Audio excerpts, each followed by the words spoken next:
The night my father told me to stop trying was the last night I ever believed he could see me. He didn't shout.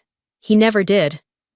That was the cruelty of it, the calm, the control, the certainty in his voice when he said, "You were never meant to lead." I remember standing there, holding the letter that should have made him proud, waiting for something, maybe a pause, a breath, a hint of pride that never came. Instead, he turned away like I was already gone, and in that moment, I realized I'd been invisible long before I ever left. For years after, I told myself silence was strength, that if I kept my head down, time would prove what words never could.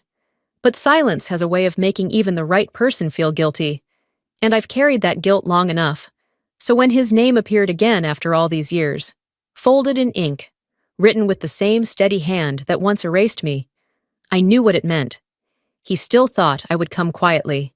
He has no idea what's coming.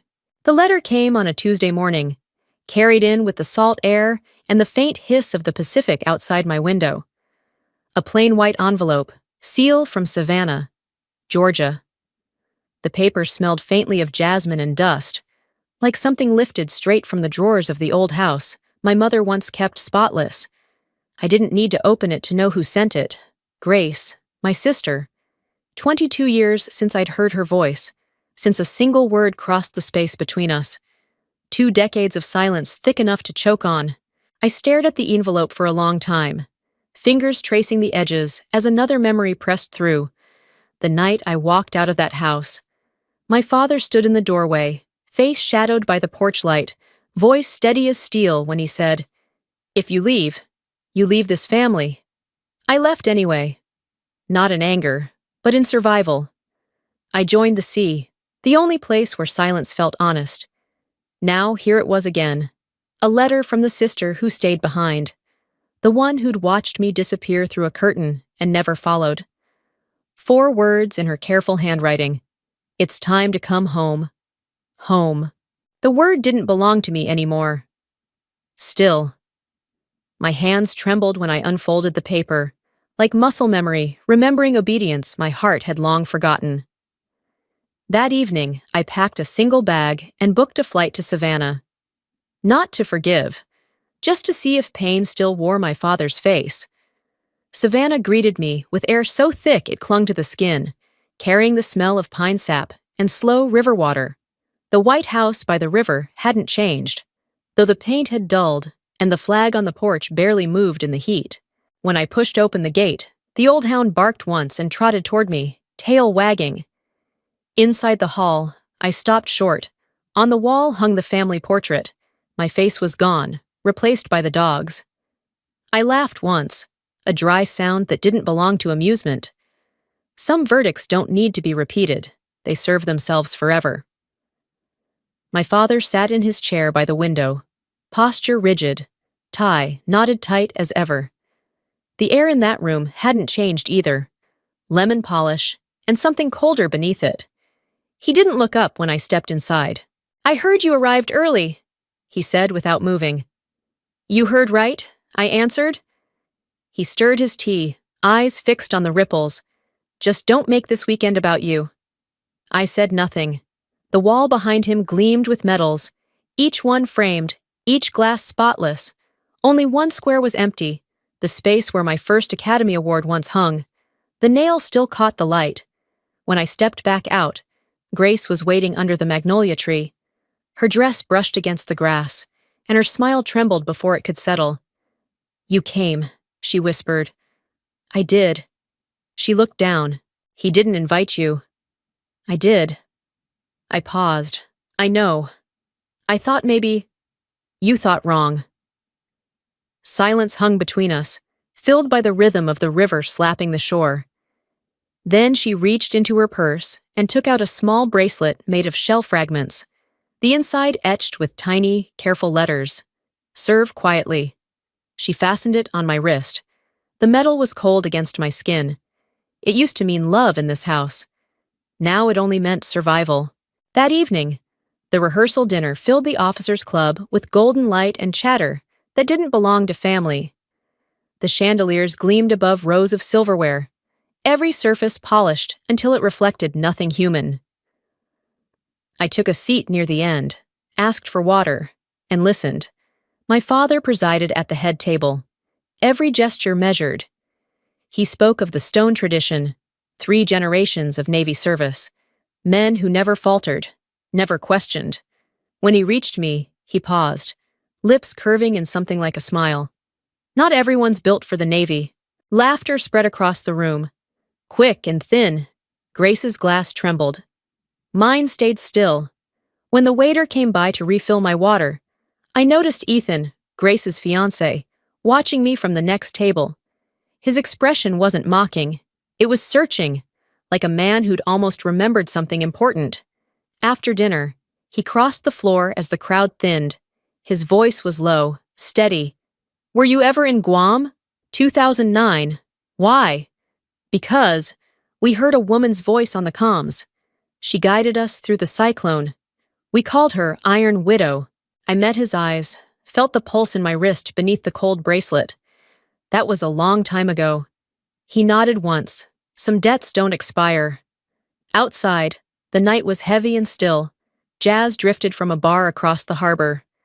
I walked toward the railing, the air sweet with salt and magnolia, far across the water.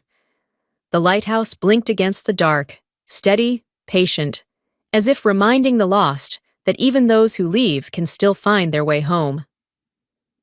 Part 2. Savannah, under the magnolia trees.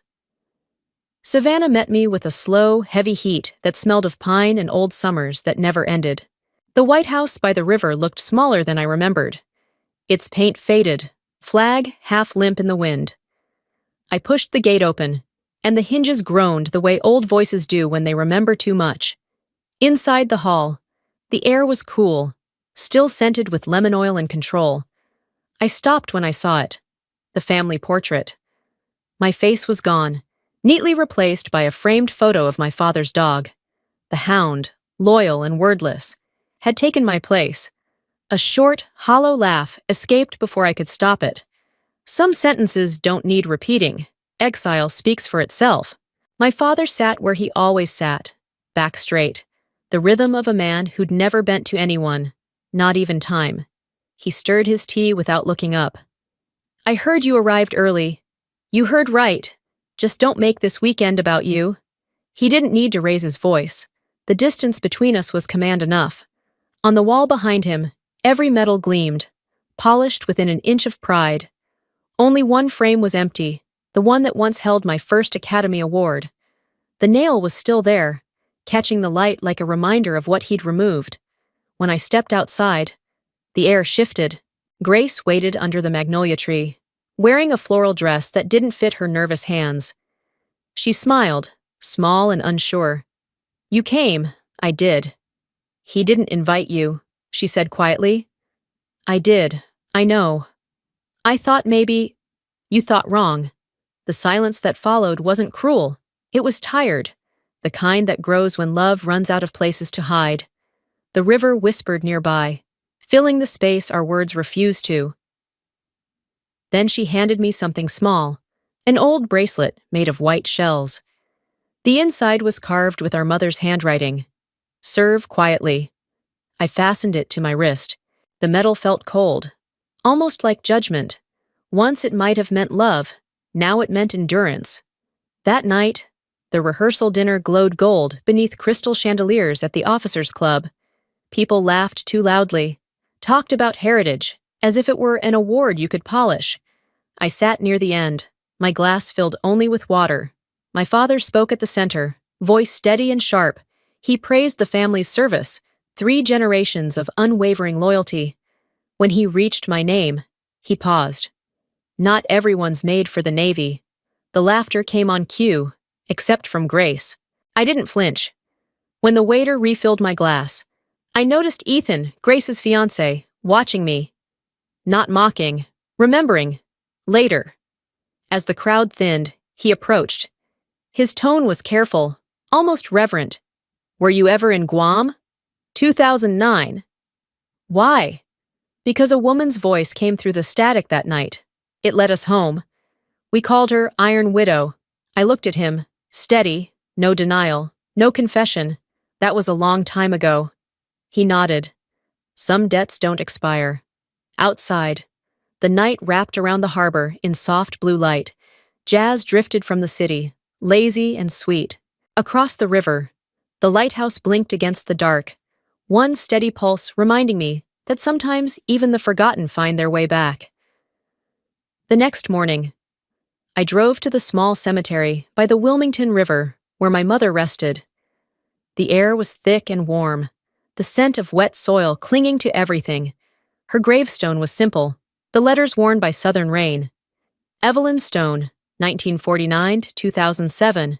She served quietly. I stood there without tears, without prayer, just the habit of stillness learned from years of command. Then a hand touched my shoulder. Grace. Her eyes were swollen, a yellowed envelope trembling in her grip. It's from Mom, she said. He told me to destroy it. I couldn't. The paper crackled as I opened it, the handwriting tilted and careful. Aurelia, if you're reading this, I never found the courage to speak. You didn't abandon the Navy. You were called to serve where truth can't follow. I knew. I stayed silent, thinking I was protecting you. I was wrong. Silence isn't peace. It's paralysis. The words shook in my hands. My mother had known. She'd let me bear the shame to preserve his order, just as I'd carried secrets to protect something larger. Both of us had mistaken silence for loyalty. Grace's voice cracked. I thought you just left. I did. I said, but not the way he told you. We sat under the oaks, light breaking through the leaves like forgiveness. For the first time, the ache inside me shifted, still heavy, but no longer sharp. Driving back, the bracelet on my wrist caught the sun. Serve quietly? Now I understood. She hadn't asked for silence forever, only for strength until I could speak again. That night, the hotel room felt hollow. My phone lit up. Promotion review. Vice Admiral Aurelia Stone. I stared until the screen dimmed. Titles no longer mattered. They were just louder ways to fight the same war. I turned off the phone, letting the dark settle in like an old companion. The next morning, Grace met me at a dockside cafe, the air thick with coffee and salt. She set a cream-colored card on the table, the Navy seal pressed into its corner. Ethan wanted you to have this, she said. He invited Admiral Mercer. He thought it would mean something to you. The name struck deep. Admiral Kyle Mercer, the man who once commanded me. The only one who knew who Iron Widow really was.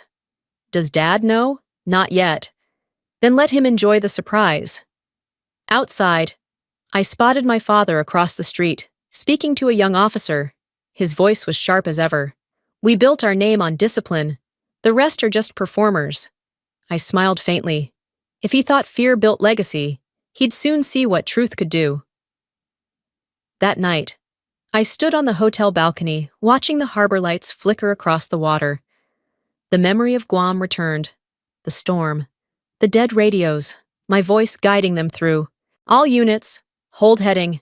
Break east of the ridge. No one ever saw my face. The reports buried it under a code name, Commander Hayes. I touched the cold bracelet on my wrist. Mom, I whispered. Tomorrow they'll know. Not for glory. Not for forgiveness. Just to end the silence. The Port Wentworth Naval Club glowed like ceremony itself. Crystal light, brass walls, a shrine to order. I took a seat near the exit, a habit from years of knowing where escape routes were. My father commanded the head table with his usual gravity, Grace and Ethan beside him. Admiral Mercer sat opposite, the man who once led me through storms no one spoke of. His eyes met mine briefly. An acknowledgement, quiet and coded. The host began with cheer.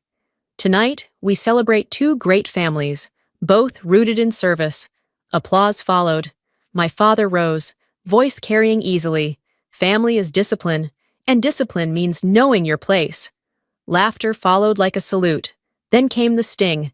Some of us served with honor. Some confused ambition with service. A ripple of polite laughter swept the room. I sipped my water, the glass slick with condensation. and met his gaze.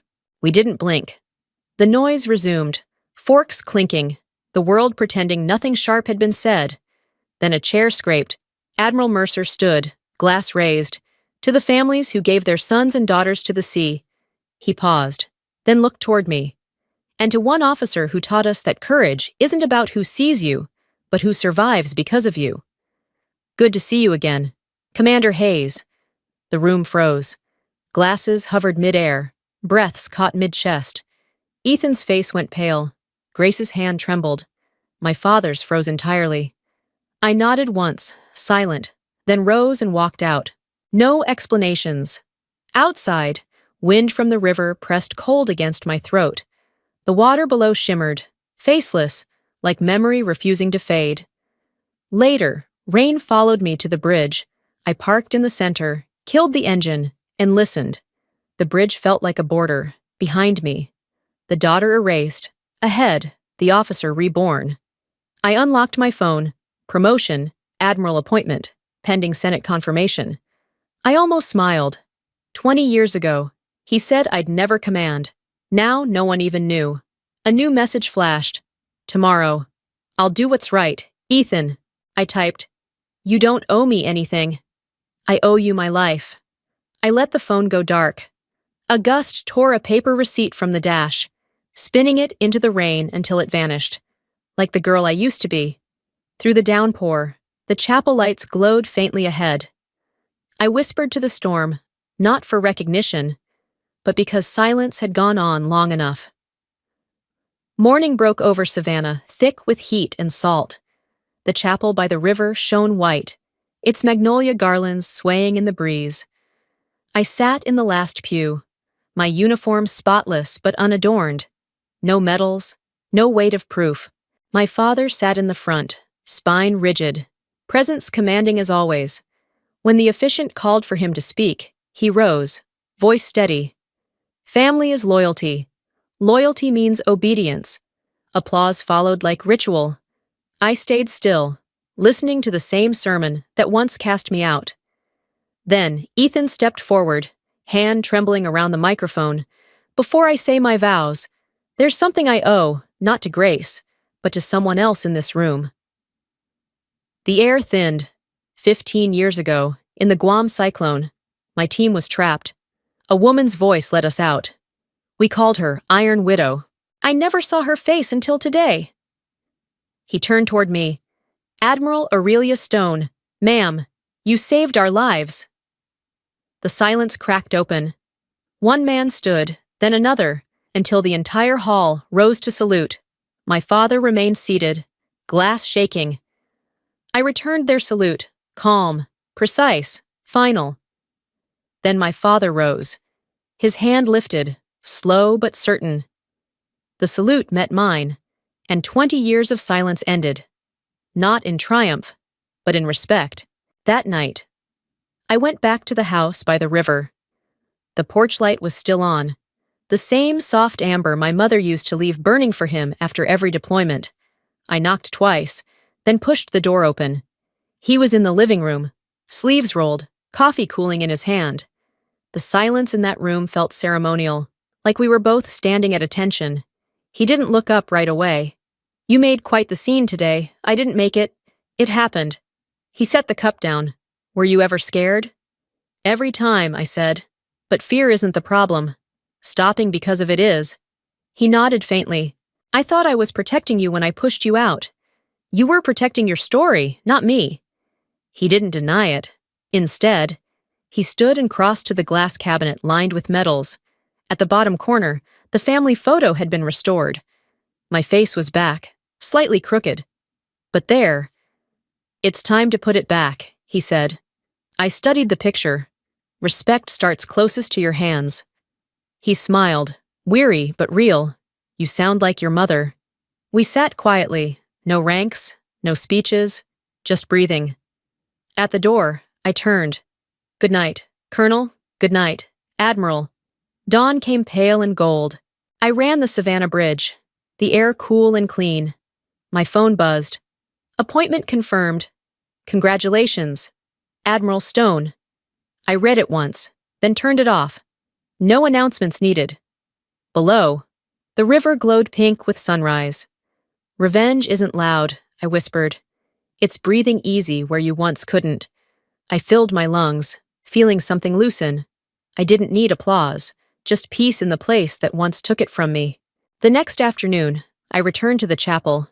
It was empty now, the magnolia petals scattered like small white ghosts across the wooden floor. Sunlight streamed through the stained glass, cutting the room into quiet bands of gold. I walked to the front pew and reached into my pocket. The old Navy insignia my mother once wore lay in my palm, darkened, edges scratched, the metal dulled by time. I set it gently on the bench and whispered, "You served quietly. Mom, I'm loud enough for both of us now." A breeze moved through the open door. One petal drifted down, touched the insignia, and rolled softly, as if the past itself had nodded in peace. Outside, the river shone in the late light. Far off, the Savannah Bridge glimmered, the place I'd stopped that night, between who I was and who I became. The sun tilted low, its reflection glancing off the white cap in my hands. I put it on and breathed in deep. The air was salt and stillness, no orders, no judgment, just quiet. Still, like water after a storm. Still, like a heart finally allowed to rest. I turned and walked away, the door closing softly behind me. No applause, no witnesses, just the light, and my mother's smile somewhere in it.